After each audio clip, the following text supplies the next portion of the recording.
कहानी की शुरुआत में हमारी मुलाकात पॉल नाम के एक शख्स से होती है। वह शहर के मलबे से कुछ जरूरी सामान इकट्ठा कर रहा था। तभी उसे दूर से सायरन की आवाज सुनाई दी। पॉल अपनी जान बचाने के लिए भागने लगा। जैसे ही वह शहर की सड़कों से गुजरता है, उसे अपने चारों ओर गोलियों की आवाज और बम फटने की आवाज सुनाई देती है। वह शीघ्र ही शहर से दूर ग्रामीण क्षेत्र में चला गया। एक लंबी यात्रा के बाद पॉल उसे एक आश्रय स्थल पर पहुंचा। वहां उसने अपने 2 बच्चों को छुपाया और पॉल ने उन्हें अपनी गोद में ले लिया और फिर 15 साल बीत गए। पॉल ने अपने बच्चों का पालन पोषण किया। अब वे पॉल को आवश्यक आपूर्ति प्राप्त करने में मदद करते हैं, लेकिन एक शर्त थी, उन्हें शाम होने से पहले घर लौट आना चाहिए, क्योंकि ये राक्षस आधी रात को बाहर आते हैं और कबूल करते हैं। संध्या होने से पहले पॉल का पुत्र यूसुफ घर लौट आया। उसने कमरे के दरवाजे और खिड़कियां अच्छी तरह से बंद कर दी, लेकिन पॉल बाहर खड़ा थॉमस का इंतजार कर रहा था। वह आज बहुत देर से घर आया। थॉमस आता है और कहता है, सॉरी डैड, मुझे समय की बिल्कुल भी परवाह नहीं थी। उसके बाद हर कोई सावधानी पूर्वक दरवाजे और खिड़कियों की जांच करता है कि वे सभी ठीक से बंद हैं या नहीं। फिर वे साथ में खाना खाने बैठते हैं। इसके बाद थॉमस ने पॉल को बताया कि वह अपने पड़ोसियों के खेत में मिस्टर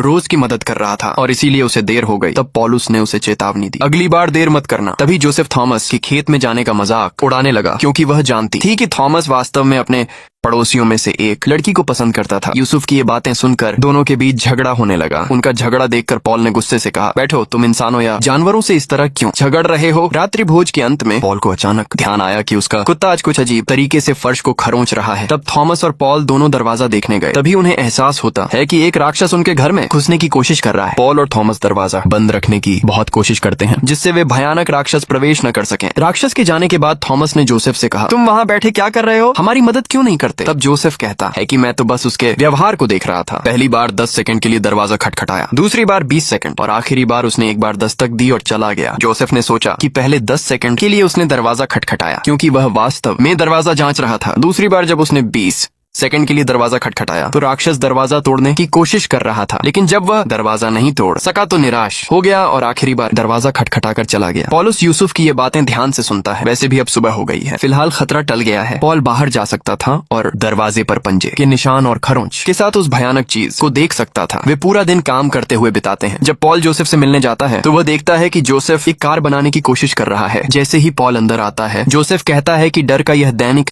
जीवन अब अच्छा नहीं है। मैं चाहता हूँ कि हम यहाँ से भाग जाएं, इसीलिए मैं ये कार बना रहा था। पता नहीं ये ठीक से काम करेगा या नहीं। पॉल इस जीप जैसी कार को अच्छी तरह से देखता है और जोसेफ की खूब तारीफ करता है। फिर पॉल खुद कुछ छोटे मोटे बदलाव करता है और कार का इंजन स्टार्ट हो जाता है। खुश होकर पॉल उन दोनों को गाड़ी चलाना सीखने के लिए ले जाता है। जब कार खत्म हो जाती है तो थॉमस थोड़ा क्रोधित हो जाता है, क्योंकि वह काम के बाद खेत में जाना चाहता था और पॉल को उसे वहां जाने की अनुमति देनी थी। पॉल फिर थॉमस को आश्वस्त करता है कि आज का काम अधिक महत्वपूर्ण है। जब जोसेफ गाड़ी चला रहा होता है तो वह थॉमस से कहता है कि तुम जहां चाहो जा सकते हो, मुझे आपकी मदद की जरूरत नहीं है। तभी थॉमस कार से बाहर निकला। पढ़ें, वह जोसेफ से कहती है कि वापस आते समय मुझे ले लेना। दूसरी ओर पॉल ने दरवाजा ठीक कर दिया। फिर वह अपने साथ कुछ क्वालिटी टाइम बिताने के लिए एक फव्वारे के पास जाकर बैठ जाता है। वहां उसे एक रहस्यमयी काली गुफा दिखाई दी। इसी बीच जोसेफ नदी के किनारे आता है। वह खुद को कार की रस्सी से बांध लेता है और एक बड़े जहाज में घुस जाता है। उसे यहाँ से कुछ सामान इकट्ठा करना है। वह जहाज के अंदर बहुत ध्यान से देखता है। जब वह जहाज के केबिन खोलता है तो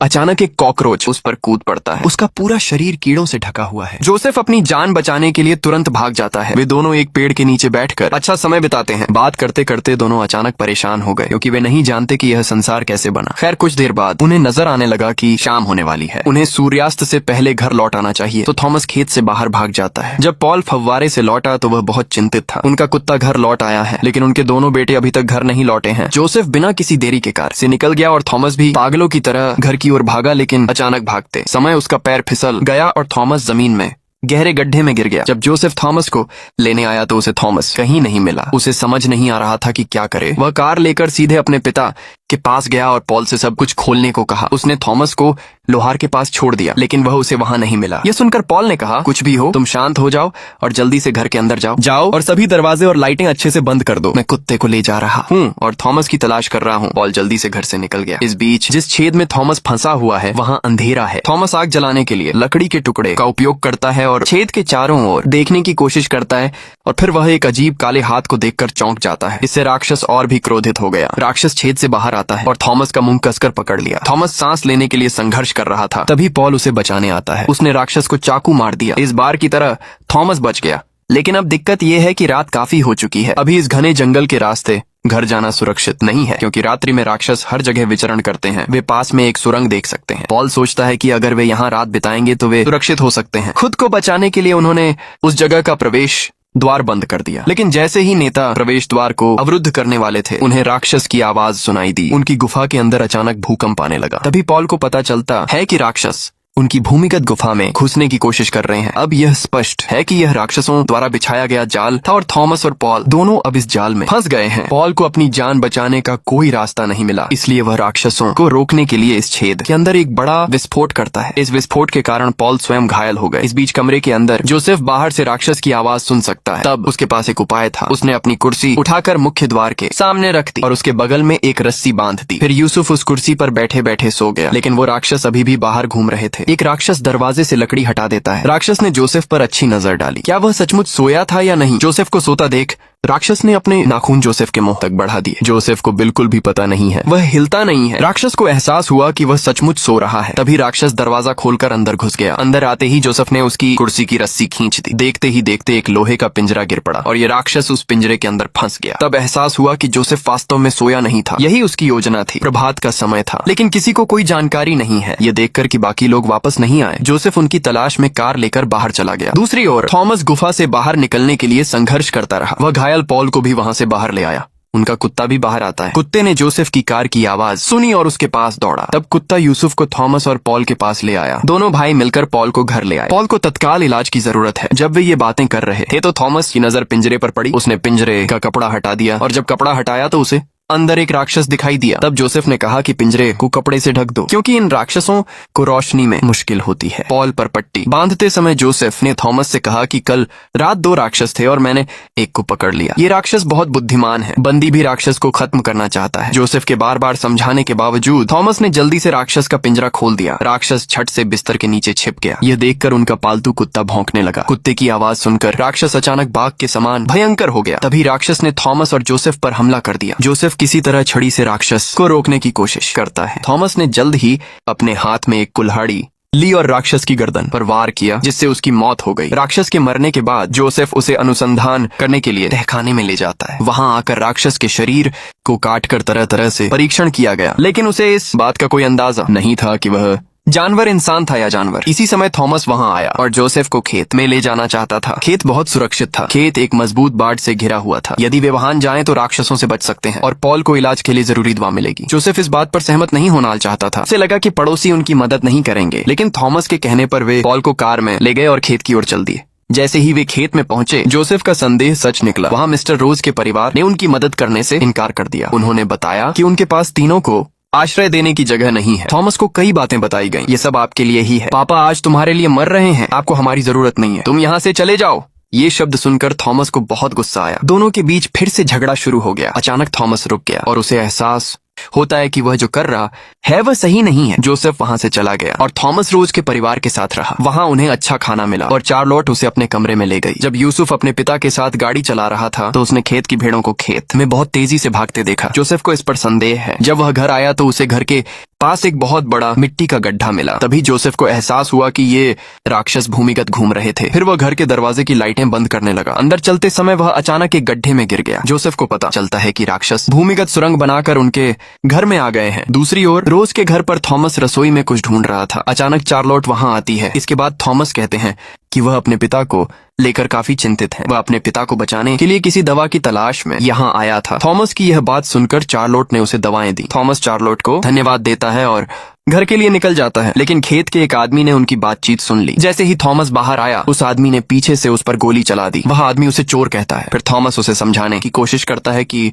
उसने कुछ भी नहीं चुराया है। चार्लोट ने खुद ही उसे ड्रग्स से छुटकारा दिलाया, लेकिन आदमी किसी बात पर राजी नहीं होता। उस आदमी ने थॉमस को ले जाकर एक जगह बांध दिया। फिर जैसे ही वह आदमी अपनी बंदूक निकालता है और थॉमस को गोली मारने के लिए जाता है, एक राक्षस उसे जमीन से बाहर खींच लेता है। इस फार्म में जमीन के अंदर से राक्षस आए हैं। इस बीच चार्लोट के माता पिता का मतलब है कि मिस्टर रोज मोमबत्ती लेकर खिड़की के पास जाते हैं यह देखने के लिए कि बाहर क्या हो रहा है। उसी समय एक भयानक राक्षस उस आदमी पर झपटा। उसके हाथ से मोमबत्ती गिर गई और घर के पर्दों में आग लग गई। फिर राक्षस मिस्टर रोज की पत्नी पर हमला करना शुरू कर देता है। आदमी वह है। राक्षस को बचाने के लिए उसे दूर धकेलता है। महिला यानी चार्लोट की माँ फिर घर से बाहर आई और चार्लोट की तलाश करने लगी, लेकिन महिला ज्यादा दूर तक नहीं जा पाती। दूसरे राक्षस ने उसे पकड़ लिया और उसके शरीर पर प्रहार कर उसे मार डाला। शोर बंद होने के बाद चार्लोट अपने कमरे से बाहर आई। वह खून के धब्बे का पीछा करते हुए बाथरूम तक गया। वहां पहुंचकर चार्लोट जोर से चिल्लाई क्योंकि वहां उसकी मां का शव पड़ा हुआ था और एक राक्षस के साथ। दूसरी ओर राक्षस वहां आता है जहां थॉमस को बांध दिया गया है और सभी को मार डालता है। थॉमस खुद को बचाने की भरपूर कोशिश कर रहा था। थॉमस के सामने एक राक्षस गिर पड़ा। तभी चार्लोट ने बंदूक उठाई और राक्षस को गोली मार दी। दोनों वहां से भाग गए। चार्लोट के घर में आग लग गई है। चार्लोट फिर थॉमस को बताती है कि राक्षसों ने उसके माता पिता को भी मार डाला। ऐसे में उन्होंने थॉमस के घर जाने का फैसला किया। इस बीच यूसुफ जानवरों से लड़ने का काम कर रहा था। जोसेफ ने अपने घर के हर छेद को फर्नीचर से ढंकना शुरू कर दिया। जैसे ही यूसुफ अपने पिता के पास खड़ा हुआ, उसने दरवाजे पर एक शोर सुना। जोसेफ ने तब देखा कि यह थॉमस था। इसके बाद जोसेफ थॉमस और चार्लोट को अंदर आने देता है। वे जोसेफ की योजना के बारे में एक साथ बात कर रहे होते हैं। तभी पीछे से खांसी की आवाज आती है। पॉल को होश आ गया। पॉल को स्वस्थ देखकर थॉमस और जोसेफ दोनों बहुत खुश हैं। फिर वे दोनों पॉल से पूछते हैं कि वे इस स्थिति में क्या कर सकते हैं। पॉल का कहना है कि हमारे पास लड़ने के अलावा कोई विकल्प नहीं है। शुरुआत जोसेफ से होती है जो पटाखे से बम बनाता है। सारी तैयारियां पूरी होने के बाद राक्षस अचानक थॉमस के कमरे में घुसने लगे। उधर पॉल के कमरे की चिमनी से एक राक्षस घुस आया। थॉमस बिना किसी रास्ते के एक राक्षस पर हमला करता है, लेकिन राक्षस इसके बजाय थॉमस पर हमला करता है। चार्लोट पर भी एक दूसरे राक्षस ने हमला किया है। चार्लोट ने राक्षस को गोली मार दी और थॉमस की मदद भी करता है। फिर वे अपना फ्रिज दूसरे कमरे में ले गए। तभी पॉल वहां प्रकट हुआ। पता चला कि पॉल ने राक्षस को उसके कमरे में मार डाला। एक एक करके और राक्षस प्रवेश करते गए। फिर पॉल ने चार्लोट की बंदूक से उन्हें गोली मार दी। लेकिन और भी राक्षस आते रहते हैं। वे खुद को बचाने के लिए जोसेफ की योजना का उपयोग करते हैं। उनकी योजना कमरे को उड़ाने की है और वे सभी जीवित रहने के लिए फ्रिज के अंदर चले जाएंगे। पॉल बेसबॉल बैट से राक्षसों को हराना जारी रखता है। फिर थॉमस, चार्लोट और जोसेफ सभी पीछे से पॉल की मदद करते हैं। लेकिन राक्षसों की संख्या लगातार बढ़ती जा रही है। पॉल के पास अपने बेटों को बचाने के